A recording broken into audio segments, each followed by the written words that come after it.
Ada dua kisah.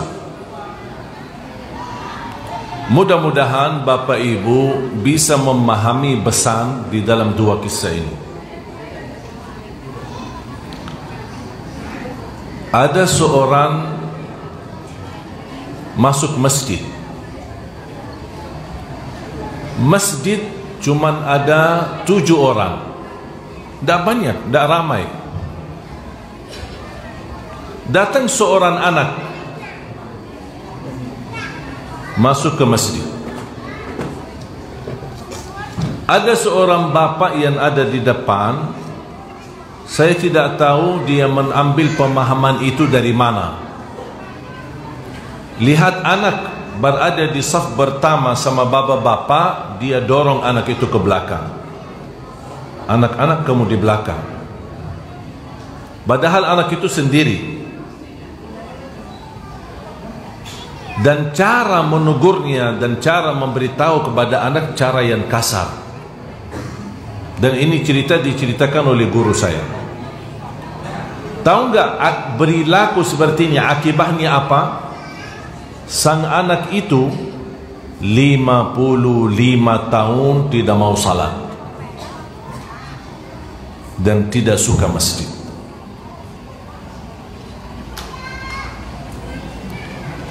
Hati-hati Bapak Ibu terhadap sikapmu, karena bisa gara-gara cara kita menasihati orang atau menegur orang dengan cara yang kasar. Niat kita baik, itu tidak cukup. Niat tidak cukup. Niat yang baik dan perilaku pun yang baik. Jangan gara-gara sikap dan akhlak kita yang buruk terhadap orang lain membuat dia sudah tidak suka pengajian, tidak suka majlis ilmu, tidak suka ngaji, dan kitalah yang membawa dosanya sampai hari kiamat. Sebaliknya, seorang anak masuk masjid, dicuri sandalnya. Sandal dia baru saja dibelikan sama bapaknya, masih baru, namanya anak-anak pasti bahagia. Apapun diberikan sesuatu yang baru, berupa mainan, baju, apa saja, topi, gamis, sepatunya, sandal. Ketika anak itu keluar dari masjid, melihat sandalnya tidak ada, menangis dan tidak henti nangisnya. Ada seorang saleh keluar dari masjid, melihat si anak itu nangis, dan dia tahu kenapa nangis, karena kehilangan sandalnya. Apa yang dilakukan oleh seorang saleh itu? Orang cukup usia, seorang tua, dia membawa sang anak ke toko, kemudian dia belikan sandal yang baru dan lebih bagus daripada yang sudah hilang. Membuat anak seumur hidupnya tidak pernah lepas dari masjid. Suka masjid karena dia tahu masjid adalah tempat perlindungan. Masjid tempat memuliakan. Masjid adalah tempat membagi cinta.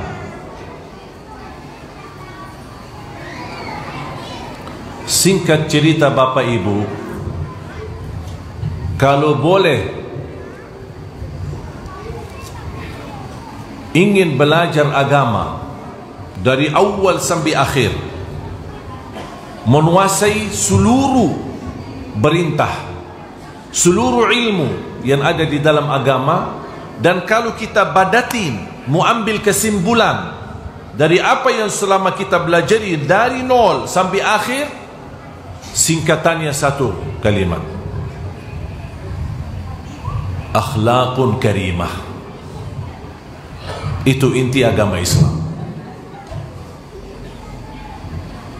Dengan kemuliaan akhlak Anda bisa meraih darjat yang tinggi di dalam surga, melebihi ahli tahajud dan ahli puasa. Bisa jadi Anda bukan ahli tahajud, bukan ahli puasa, tetapi dengan kemuliaan akhlakmu Allah tinggikan darajatnya sampai melebihi posisi darajat mereka. Bahkan orang yang mulia akhlaknya dijamin dia dekat sama Nabi Muhammad sallallahu alaihi wasallam. Aqrabukum minni majlisan yaumal qiyamah ahasinukum akhlaqa. Yang terdekat kepadaku hari kiamat, kata Rasulullah, adalah yang termulia akhlaknya.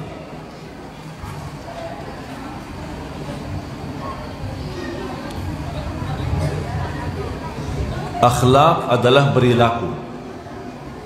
Akhlak ketika bergaul dengan teman-teman. Akhlak berkataan. Jaga mulutmu.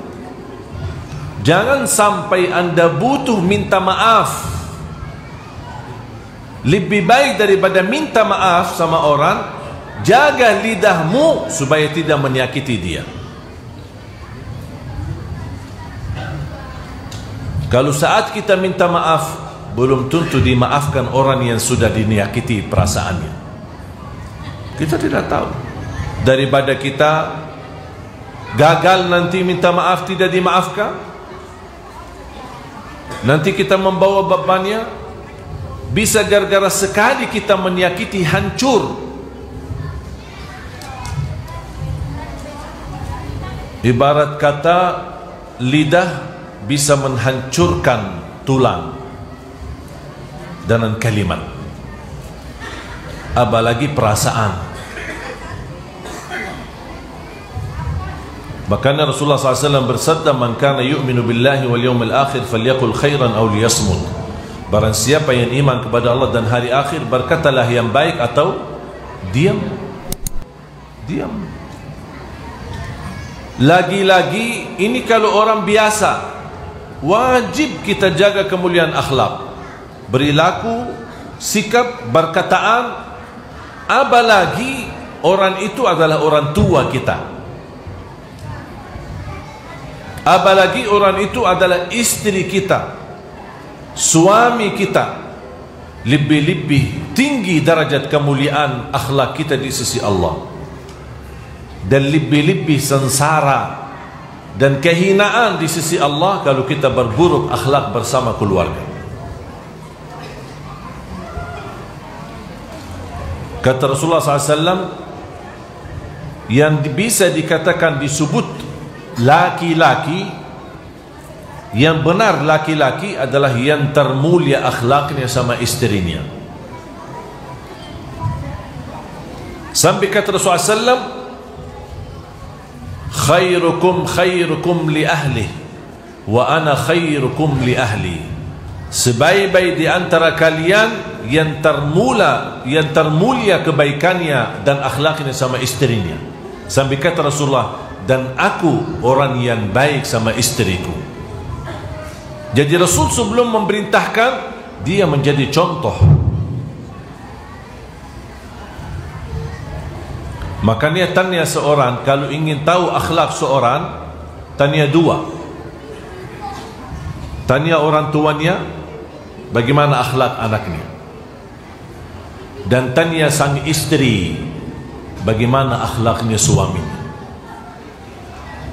Kalau ini bisa menjawab dan mereka bahagia terhadap akhlak, istri bahagia dengan suaminya karena kemuliaan akhlaknya, atau orang tua berbahagia karena kemuliaan akhlak anaknya, itu yang disebutkan orang yang mendapatkan posisi dekat sama Rasulullah SAW.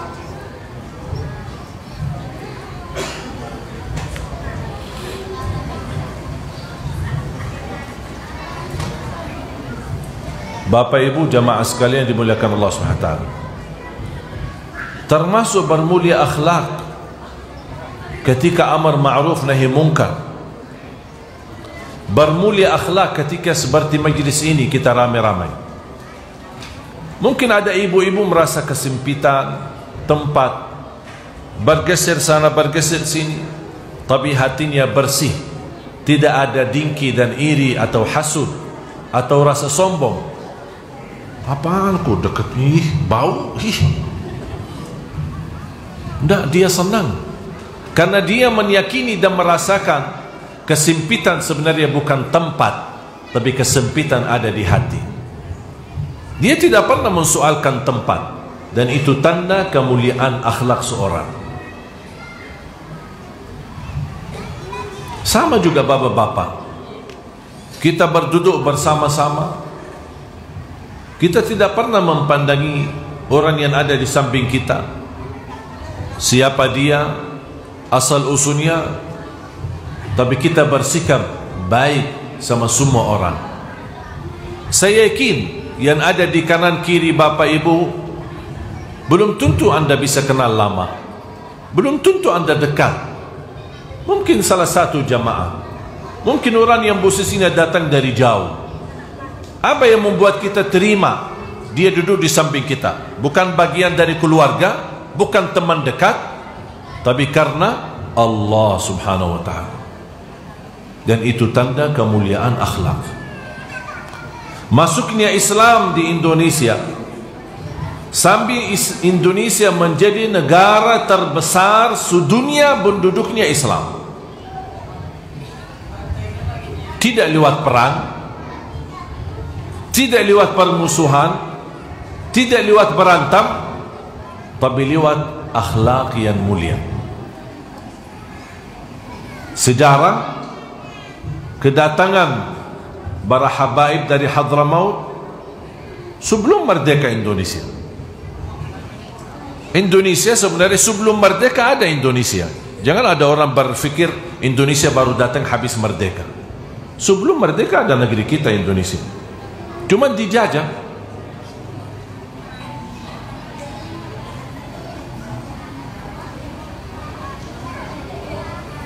Amanah ketika berdagang, jujur ketika berdakwah, menyebarkan senyum, menyebarkan santun, kebaikan, cara halus bawa dakwah. Itu yang membuat orang Indonesia tertarik.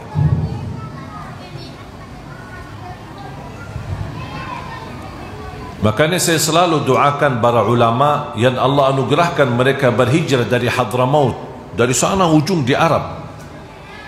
Mereka datang ke negeri yang cukup jauh, dan di masa itu belum ada penerbangan, semuanya pakai kapal berbulan-bulan. Coba bayangkan. Dan tidak semua bisa dikatakan ulama atau berilmu, tapi mereka datang berhijrah mencari kehidupan. Sebagian ada yang berdakwah, tapi sebagian besar berdagang. Ketika mereka menginjak bumi Indonesia dan membawa perilaku yang baik, jujur dan amanah, terapkan sifat Nabi Muhammad, membuat orang Indonesia suka. Kata guru saya, kalau semua umat Islam yang ada di negeri Eropa, yang hidup di tengah-tengah orang-orang kafir,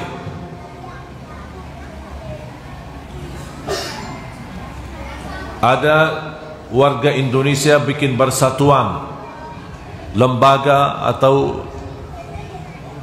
ormas, jangankan hanya orang Indonesia, semua negara memiliki markas atau pusat pertemuan. India, Pakistan, Afrika dan lain sebagainya, bahkan sampai Arab.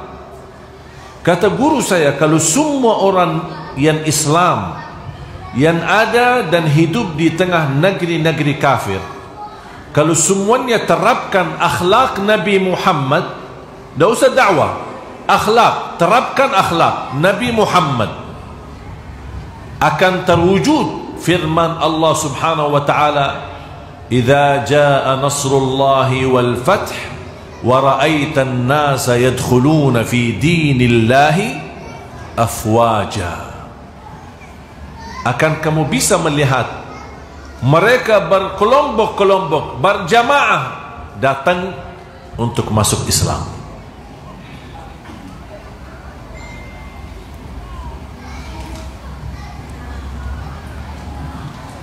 Bapak Ibu jamaah sekalian, yang kita hadapi di negeri kita Indonesia sebenarnya bukan masalah politik, bukan persoalan pemerintah, bukan siapa presiden kita, tapi persoalan yang kita hadapi keburukan akhlak yang cukup merajalela.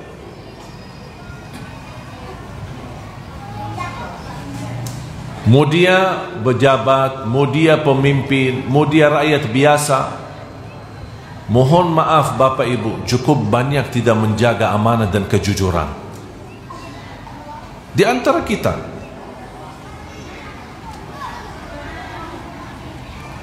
Kenapa kita merasakan ketika kita bergaul dengan seorang atau berdagang, kita takut ditipu, kita takut dibohongi? Apakah Bapak Ibu penipuan itu menjadi sebuah budaya? Kira-kira senang nggak kalau budaya kita menjadi penipu? Kira-kira mau nggak? Mau nggak orang di luar atau siapapun dia merasa kok kalau saya ke Indonesia, oh ditipu saya? Kira-kira senang nggak ucapan itu? Tidak ada yang suka. Dan selalu saya berkata, jangan kerusakan nama baik Indonesia masuk lewat kita. Jangan gara-gara perilaku saya orang menganggap Indonesia semua rusak. Padahal yang berbuat buruk itu satu orang. Satu orang. Dia pernah berhubungan dengan satu orang, dibohongi, ditipu. Kesannya apa? Apalagi dirampok, apalagi dihabiskan hartanya. Kira-kira kesannya apa Bapak Ibu? Suka nggak Indonesia? Tidak. Bahkan dia akan mempandangi semua kita sama. Betul nggak? Tapi coba bayangkan kalau kita berbaik akhlak, mau dia orang asing, mau dia orang mana, kira-kira kesannya apa? Kalau ditanya gimana Indonesia? Luar biasa. Aman Indonesia. Orang Indonesia mantap. Tidak bisa didua-duakan. Berarti Bapak Ibu mohon maaf, ini semua tergantung perilaku kita. Jangan ada satu kata orang berkata, ya masa kebaikan negeri kita ini tergantung saya. Ya banyak orang yang penipu, banyak orang jahat. Apa salah saya kalau saya dapat kesempatan?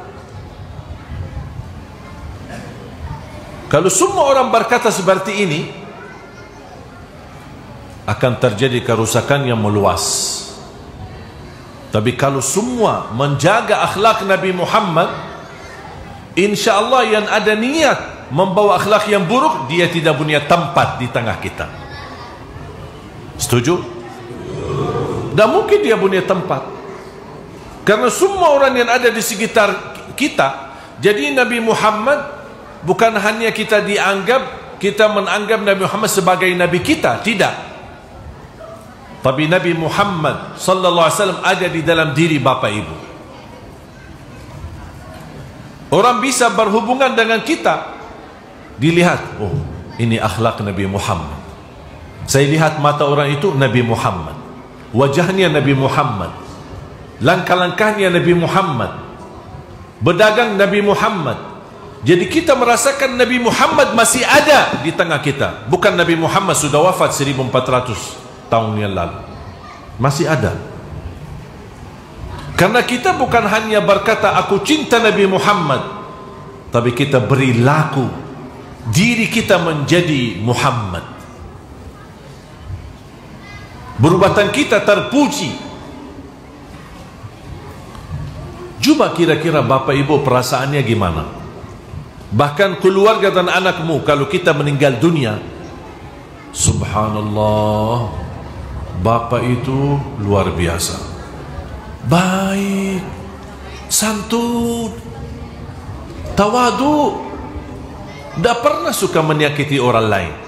Ini ucapan satu kampung kepada keluarga yang bapaknya meninggal. Kira-kira anak dan keturunannya bahagia enggak? Bahagia.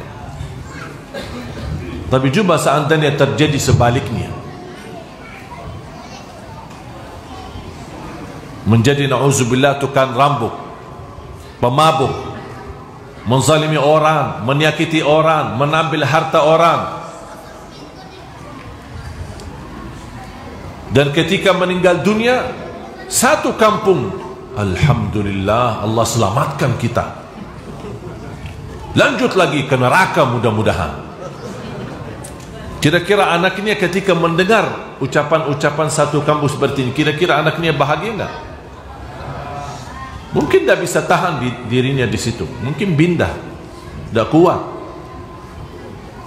Makanya jamaah sekalian, kita punya dua hal yang sangat berharga. Di masa hidupmu, jadilah orang yang baik, akhlak yang mulia. Kenapa? Karena ini akan mengantarkan kepada nama yang baik saat kita wafat.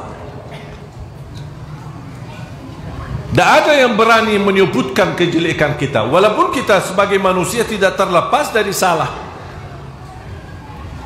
tidak terlepas dari dosa.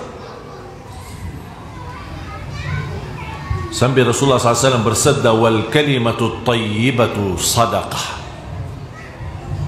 Kalimat yang baik hitungannya pahala sedekah.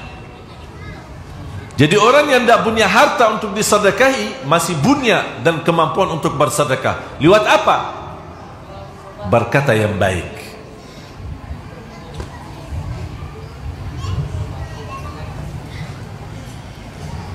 Kemarin saya ketemu seorang ibu, saya sudah kenal lama.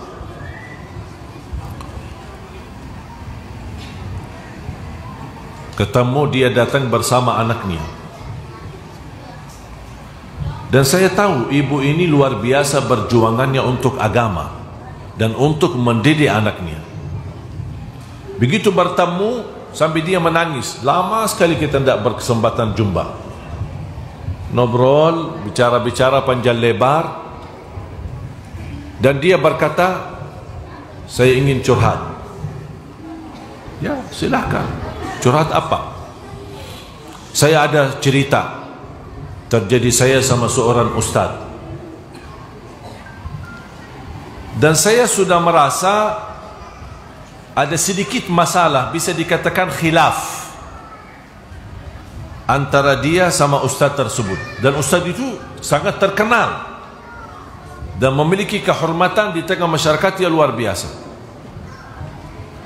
Begitu saya merasa ibu mau bicara, saya bilang, mohon maaf ibu, kalau ada kaitan dengan ustaz ini, saya tidak mau dengar. Saya tidak mau dengar, dan saya tidak mau tahu. Ini kan beliau kan pernah zalimi. Maaf bu, saya ingin hati saya selamat sama semua orang, apalagi itu ustaz atau ulama. Kalau saya mendengar apa kata ibu, sebelum saya mengambil hukum atau menilai orang itu baik atau buruk, berarti harus saya tabayyun. Harus saya bertemu dengan ustaz itu, harus saya ceritakan apa yang terjadi. Kira-kira gimana jawaban beliau, apakah cerita itu benar atau tidak benar. Berarti saya akan membuat kerjaan baru. Betul? Harus kerjaan baru. Karena sebelum saya mengambil keputusan, dua orang punya tuduhan. Kalau saya hanya mendengar dari satu pihak, berarti saya zalim. Saya tidak berlaku jadi hakim. Hakim mendengar dari dua pihak, dan nanti akan bisa disesuaikan. Apakah bisa didamaikan, bisa islah atau tidak. Tapi saya mengambil sikap lebih baik saya tidak usah tahu. Jangan membiasakan telingamu mendengar buruknya orang. Kita semua punya buruk, termasuk saya. Semua kita punya buruk. Buat apa tahu buruknya orang? Buat apa tahu masalah orang lain? Buat apa tahu masalah keluarga orang lain? Ribut sama istrinya, ribut sama anaknya, punya masalah berantakan di rumah tangganya. Buat apa kita tahu? Emang kita tidak punya masalah di rumah? Tidak punya masalah sama istri? Tidak punya masalah sama anak?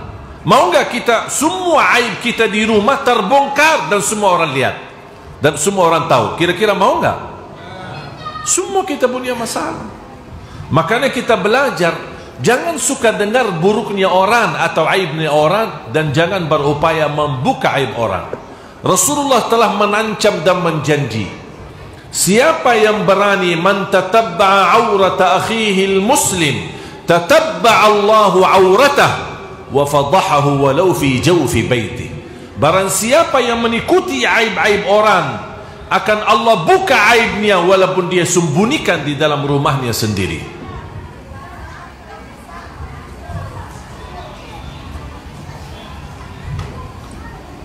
Saya mengambil pelajaran ketika saya mengambil keputusan, tidak tahu, tidak mau tahu tentang orang lain. Kalau saya tidak bisa mendapat berita yang baik, saya tutup telinga. Saya tidak mau tahu. Kenapa? Kalau besok saya bertemu dengan orang ini dan saya salaman, hati saya senang, suka, bahagia. Tidak ada sedikit atau titik hitam di hati saya terhadap orang itu. Lagi-lagi kalau ada orang jamaah datang ke saya, dia ingin menceritakan si A, si B memfitnahi saya. Ada orang datang, Syekh tolong hati-hati, ada apa sih? Sebelum dia lanjut bicara, stop dulu. Kalau kamu datang mau bawakan berita, ada orang, ustaz atau siapapun dia sedang menjelekkan saya, atau dia berkata buruk terhadap saya, mohon maaf, saya tidak mau tahu. Tutup. Kalau itu berita yang kamu datangkan, kalau itu yang kamu ingin sampaikan agar saya hati-hati, buat apa saya hati-hati sama orang?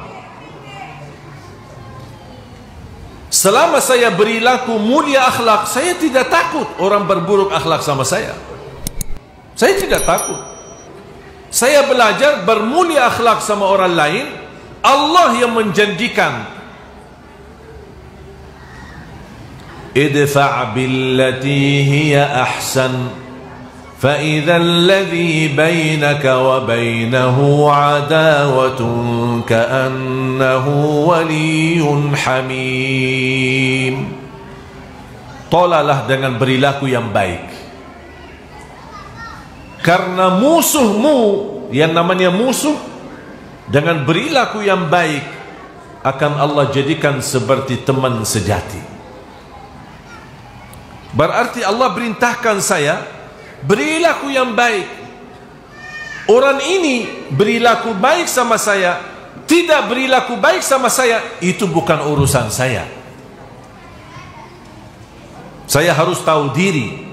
Saya mau berbaik sama semua orang, Muslim, non-Muslim, mau dia Arab, mau dia asal usulnya siapa, mau dari mana, saya tidak peduli latar belakang orang itu. Saya tidak mau peduli, dan saya tidak mau tahu. Kalau di dalam Islam kasih sayangnya binatang dapat pahalanya, masa kasih sayangnya manusia tidak ada pahalanya sih? Binatang aja dapat. Tahu nggak cerita seorang wanita yang dikenal berilakunya buruk, akhlaknya buruk, kemudian sampai berzina-zina. Ketika dia minum air dari sumur air, kemudian ketika dia keluar dari sumur air bertemu dengan anjing yang sedang mengeluarkan lidahnya dan haus, dia turun lagi. Walaupun dia sudah tahu, pengalaman dia turun lagi itu sangat susah. Apalagi dia punya tempat untuk bawa airnya, botol atau gelas atau apa. Dia pakai sandal, sepatunya dia turun ke sumur air dan mengisi sepatunya air, kemudian dia megang dengan mulutnya dan dia naik lagi dan kasih kepada anjing. Allah subhanahu wa ta'ala melihat perbuatannya, Allah ampuni dosanya, dan Allah masukkan dalam surganya. Mulia akhlak sama anjing. Padahal mohon maaf Bapak Ibu, hukum anjing di dalam Islam apa? Najis, haram. Tapi begitu Allah balas pahalanya. Kira-kira gimana kalau binatangnya itu bukan haram? Bagaimana binatang itu seperti burung? Kita kasih air. Kata guru saya, kalau ada kucing atau burung sedang dia di atas tanah atau dia letakkan diri dan ada bekas air hujan, kemudian dia minum. Kadang-kadang kita lihat kan, ada kucing sedang minum dari air yang ada bekas hujan atau apa di tanah, atau burung. Kata guru saya, haram ganggu dia. Kadang-kadang kita datang, hush, dia terbang. Berilaku barangkali sambil main-main, dia dianggap kecil. Apa? Buat apa? Dosa. Menunjukkan orang binatang sedang minum, dia menikmati, daripada kita lindungi dan kita minta anak-anak kita tahan dulu nak, biar kucingnya habis minum dulu. Bahkan termasuk kata guru saya, sedekah yang mulia adalah ketika kita membawa air di teras rumah kita atau di tembok rumah kita subuh hari, karena subuh hari kan biasanya banyak burung, kita letakkan di emper atau apa namanya, mangkok atau apa saja, kita simpan di atas tembok rumah kita atau pagar rumah kita atau teras rumah kita, dan setiap binatang yang datang minum akan kita mendapatkan pahalanya. Dan bisa itu, amalan itu bisa melindungi kita dari takdir yang buruk. Kalau Allah takdirkan di saat itu ada berambuk ke rumah kita, ada godaan, ada musibah, ada kebakaran, gara-gara sedekah ini bagi air kepada binatang, Allah selamatkan kita dari takdir ini. Allah rubahkan takdir. Cuba balasan Allah kepada kita ketika kita berilaku baik sama binatang. Gimana berilaku baik sama manusia? Lebih-lebih lagi berilaku baik sama sesama muslim. Lebih-lebih lagi kemuliaan kita berilaku baik sama orang tua kita. Faham Bapak Ibu? Jadilah orang yang mulia akhlaknya.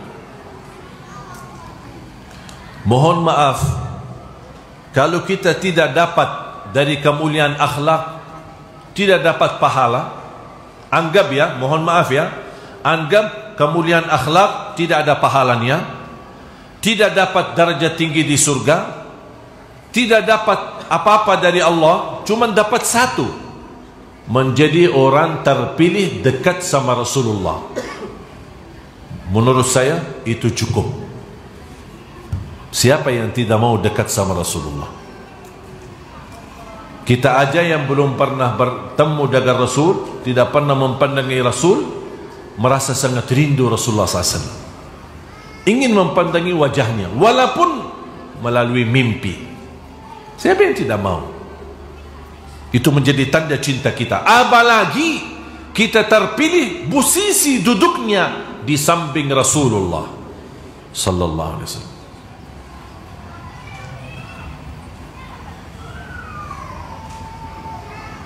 Ketika saya baca satu hadis, seorang wanita tanya sama Rasulullah, saya punya suami sudah wafat,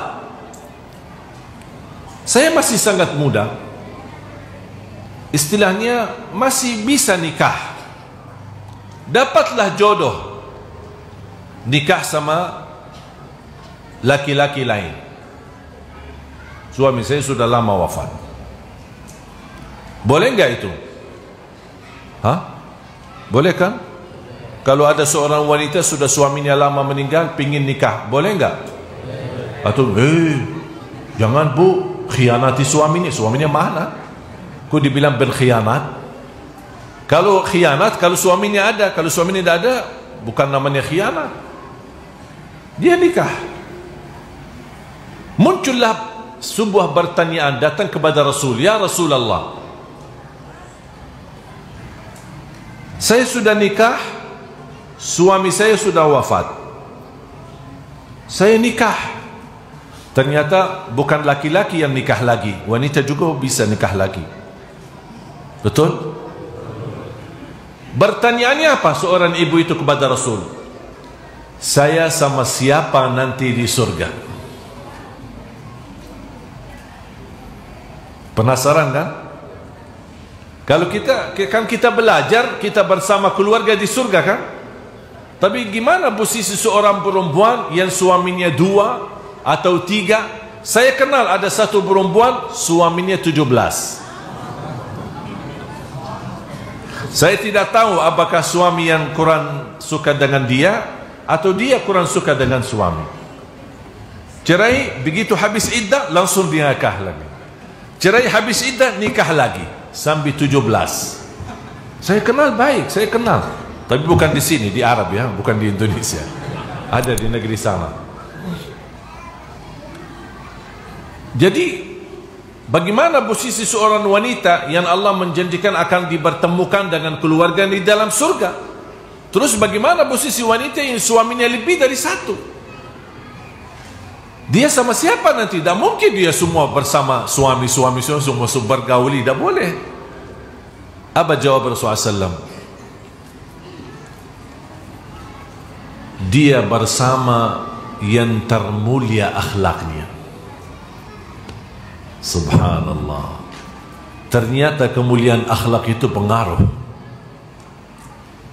Sampai Allah menjadikan mereka bertemu kembali di dalam surga karena kuncinya kemuliaan akhlak. Bukan karena siapa yang terkaya, bukan siapa yang berilmu, bukan siapa yang ustad, bukan siapa yang prof, bukan siapa jabatannya, enggak. Mungkin ada seorang, mungkin ilmunya besar, dia ulama di luar di mata orang, tapi buruk akhlaknya di rumahnya sendiri. Na'udzubillah min dzalik.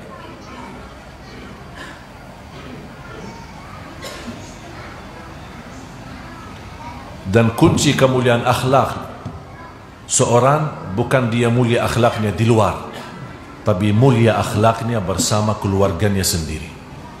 Itu yang disebutkan laki yang mulia di sisi Allah.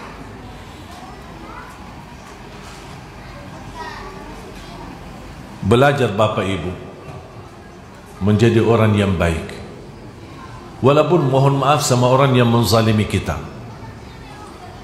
Insya Allah semua orang yang pernah dizalimi yakini bakal dapat balasannya, akan dikembalikan.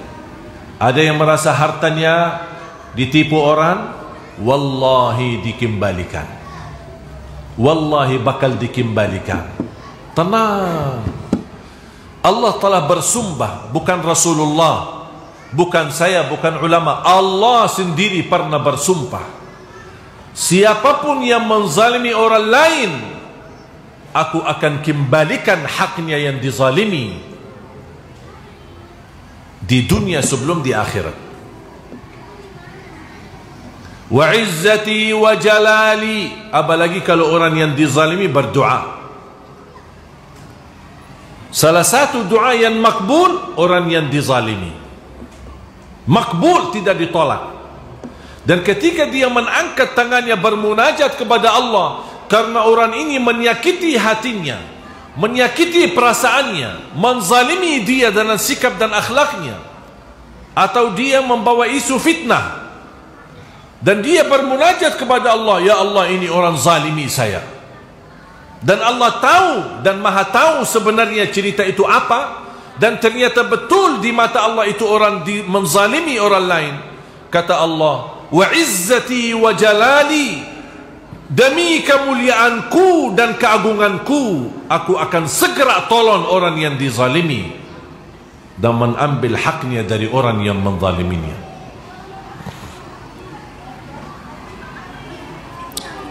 Ketika saya dengar Allah sendiri bersumpah,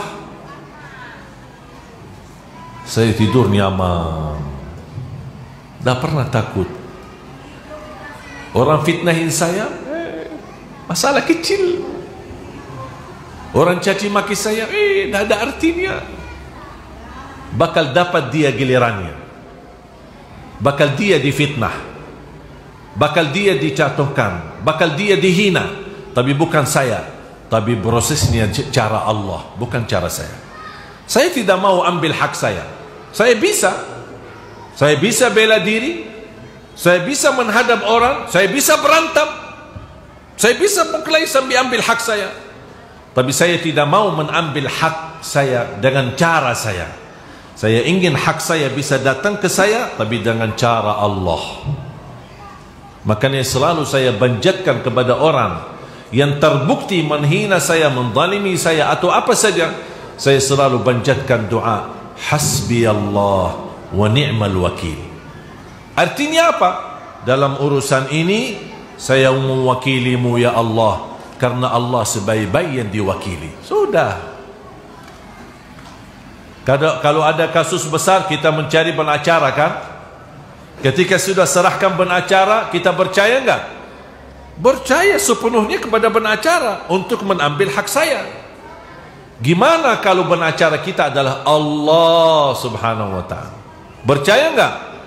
Sangat percaya. Wa ni'mal wakil, ni'mal maula, wa ni'man nasir. Sebaik-baik penolong. Saya akhiri satu cerita. Rasulullah sallallahu alaihi wasallam sebelum jadi nabi sudah terbiasa di tengah kuffar Quraisy. Tahu enggak Bapak Ibu, umur Rasulullah hidup di Makkah lebih panjang daripada umur di masa dakwah. Masa dakwah ini berapa lama? 23 tahun. 13 tahun di Makkah dan 10 tahun di Madinah. 23 tahun. Berarti separuh umur dia di Makkah. Umur dia selama di Makkah sebelum jadi Nabi berapa lama? 40. Bayangkan. Kalau kita ingin menilai seorang, ada orang berhubungan dengan orang lain 40 tahun, ada juga yang 23 tahun. Kira-kira pengalaman saya dan kita tahu siapa yang kira-kira yang lebih ini, apakah yang 40 atau yang 23? Yang 40. Saya lebih lama hidup sama dia, saya tahu hidupnya, sehari-harinya, perilakunya, di mana dia pergi, di mana dia datang, bergaulnya seperti apa, sikapnya seperti apa. Ini bukan hidup satu hari, 40 tahun. Sampai Nabi Muhammad sebelum jadi Nabi mendapatkan gelar bukan dari siapa-siapa, tapi dari kuffar, orang kafir, dari kuffar Quraisy. Gelarnya apa? As-Sadiqul Amin, orang yang paling jujur dan amanah. Tahu enggak Bapak Ibu, termasuk ketika Nabi Muhammad sudah jadi Nabi dan lebih daripada separuh penduduk Makkah belum mau terima Islam, tapi masih Nabi Muhammad di mata mereka As-Sadiqul Amin. Buktinya apa? Kalau mereka punya harta, kelebihan harta di rumah, mereka takut simpan. Dia simpan hartanya di mana? Di bank. Bank siapa? Bank Muhammad. Mereka datang kepada Nabi Muhammad, mohon, saya percayamu, tapi saya tidak mau masuk Islam. Ini harta saya, tolong simpan, amanah. Rasul terima. Ini kafir, dia kafir, tapi Rasul terima. Ketika waktu Allah izinkan Nabi Muhammad berhijrah, hijrah malam hari, dia mungkin dia datangi ke rumah orang, kembalikan amanah. Sudah malam, orang pada tidur. Dia panggil Ali bin Abi Talib, wahai Ali. Padahal di masa itu, waktu hijrah, kuffar Quraisy sedang sepakat untuk membunuh Nabi Muhammad. Coba bayangkan, bisa aja Nabi Muhammad sakit hati, bisa aja Nabi Muhammad merasa dizalimi. Kalian lagi meeting ya, lagi rapat ya, mau bunuh saya ya. Kalian lupa ya harta kalian ada di saya ya. Udah halal, halalan thayyiban, saya bawa lari aja. Ini sekarang zaman ini muncul seperti itu. Karena orang jahat, kalau kita dapat kesempatan ambil hartanya, ini orang jahat, tapi terus bagi kamu apa? Halal. Halal bagi kita. Nabi Muhammad tidak mau. Panggil Ali, wahai Ali, ini harta-harta si fulan, semua nama-nama masing-masing. Saya Allah izinkan untuk berhijrah. Besok pagi, mohon wahai Ali, kembalikan harta-harta mereka kepada mereka masing-masing. Ini musuhmu ya Rasulullah, ini musuh, bukan sahabat, bukan teman. Ini musuhmu. Tetap Nabi Muhammad berlaku baik. Karena dia tidak mau dirusak nama As-Sadiqul Amin, orang yang paling jujur dan amanah. Kira-kira Bapak Ibu mau nggak dapat gelar itu di mata Allah Subhanahu wa taala? As-Sadiqul Amin. Datang As-Sadiqul Amin, sudah pergi As-Sadiqul Amin. Dari mana As-Sadiqul Amin? Ketemu siapa? As-Sadiqul Amin. Masya Allah. Itu yang kita butuhkan. InsyaAllah kalau kita terapkan seperti ini, saya jamin negeri kita insyaAllah ma'mur, aman, berkah. Dan dari sifat As-Sadiqul Amin, kita terapkan akhlak Nabi Muhammad, wallahi bisa jadi kun fayakun, Allah rubahkan nasib Indonesia. Sebagaimana kun fayakun, Allah kirimkan virus corona, semua dunia kencang. Jatuh ekonominya, jatuh politiknya, persoalan macam-macam, sampai sekarang belum bisa diatasi. Jangankan ekonomi orang biasa, ekonomi negara yang penghasilannya miliaran bahkan triliunan terganggu. Krisis gara virus kecil yang tidak bisa dipandangi oleh mata. Kun fayakun. Siapa yang berani melawan Allah, Allah akan kirimkan pasukannya. Di antaranya corona. Kecil. Kecil. Allah tidak butuh kirim pasukan besar. Allah tidak butuh kirimkan Namrud, Raja Namrud sombong, dan dia berkata saya bisa mematikan orang dan menghidupkan orang, dan dia melawan Nabi Ibrahim, dan dia membuat kezaliman yang luar biasa. Allah kirimkan apa? Tahu nggak? Nyamuk. Nyamuk. Nyamuk. Masuk ke hidungnya, sampai ke kepalanya. Beberapa saat pusing. Gimana tahu nggak hentikan pusingnya? Obatnya apa? Supaya dia hilang pusing kepalanya, harus dibukul dengan sandal. Raja Namrud, obatnya dibukul dengan sandal. Semua orang ajudannya, pendampingannya tidak ada yang berani. Pukul saya, aku perintahkan kalian pukuli saya. Akhirnya semua ikut memukul, membantu dia mukul kepalanya. Habis dipukul, Adam diam, nyamuknya diam. Allah biarkan sesaat, pusing lagi, karena masih nyamuknya di dalam. kecil. Tapi sebenarnya pasukan Allah bukan dipandangi dengan kecilnya atau besarnya, tapi di dalamnya kekuasaan Allah. Sampai dipukuli seperti ini, lama kelamaan dia mati gara-gara terlalu banyak dipukul. Ya Allah. Kun fayakun, selesai masalah. Siapa yang ingin dapat dahsyatnya kun fayakun dalam kehidupannya dan untuk negeri kita Indonesia, kita punya tugas. Rubah dirimu jadi lebih baik, akan Allah rubahkan semua takdir untuk menjadi baik bagi kita. Inna Allah la yughayyiru ma biqaumin hatta yughayyiru ma bi anfusihim. Allah tidak akan merubah nasib satu kaum sampai mereka mampu merubah dirinya sendiri. Berarti mulai dari kita. Jangan minta Allah rubah kalau kita belum rubah. Kalau mau wujudkan perubahan yang luar biasa, Allah akan wujudkan perubahan yang luar biasa. Tapi kalau anda merubah diri biasa-biasa, Allah juga merubahkan takdirnya dengan cara yang biasa-biasa. Tinggal kita milih, mau luar biasa atau biasa-biasa. Makanya itulah menjadi salah satu upaya ikhtiar membangun satu program, membangun cita-cita. Saya berada di Indonesia, Bapak Ibu sudah 12 tahun. Alhamdulillah, sudah menjadi rakyat Indonesia atas hadiah dan anugerah dari Bapak Presiden.